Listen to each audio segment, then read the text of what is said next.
Сәлем достар, бүгін біз сіздермен бірге осындай бірінші дайындағаннан ақ осындай әдемі идеальный болып шығатын клубника в шоколаде дайындаймыз. Ол үшін бізге осындай екі шоколад қажет, біреуі молочный, біреуі ақ. Және біздің шоколадымыз қара шоколад, яғни міндетті түрде молочный болу керек. Менің екі шоколадым да Яшкино фирмасынан алынған және бірінші жасағаннан ақ идеальный болып шықты. Одан кейін өз қалауыңызша кокос жаңқасы, сосын осындай шпажка және құлпынай қажет.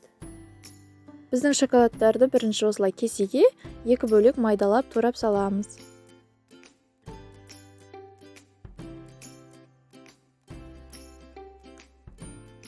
Екі шоколадты да осындай майда бөліктерге бөліп аламыз. Сосын осылай қайнап тұрған суға біздің шоколадты салып ерітеміз. Кейін шоколад толықтай ерігенде осындай шай қасықпен бір шай қасық сұйық май қосып араластырамыз. Сұйық майды екі шоколадқа да осылай қосып шығамыз, сонда біздің шоколадымыз осындай жылтыр, әдемі болып шығады.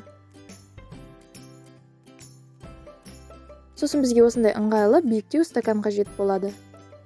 Ең алдымен біздің шпажканы видеода көрсетілгендей ұшын кішкене шоколадқа батырып аламыз да, одан кейін барып біздің құлпынайға қадаймыз. Сосын асықпай, аккуратно осылай біздің шоколадқа малтып аламыз.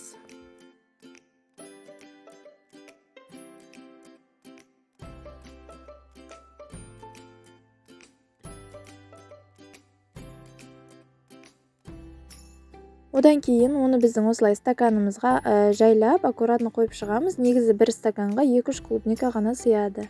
Себебі менде шпажкалар бір-біріне жақын тұрып, құлпынай бір-біріне жабысып қалып жатты. Сондықтан бір стаканға 3 құлпынайдан салдым.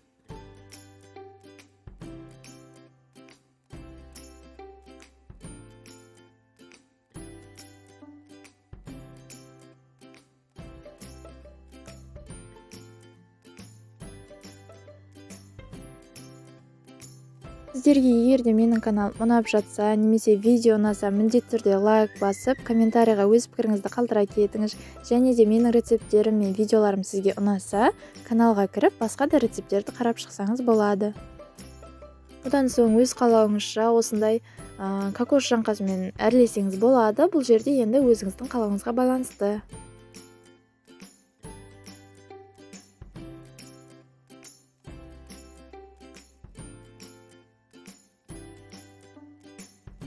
Көріп тұрғандарыңыздай, менде құлпынайым осындай әдемі болып шықты.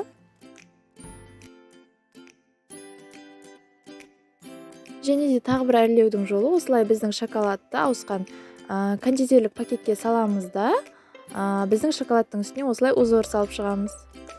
Барлық осылай шоколадпен узорларын салып болған соң, біздің шоколадтарды 15 минут тоңазытқышқа салып алып қатырып аламыз.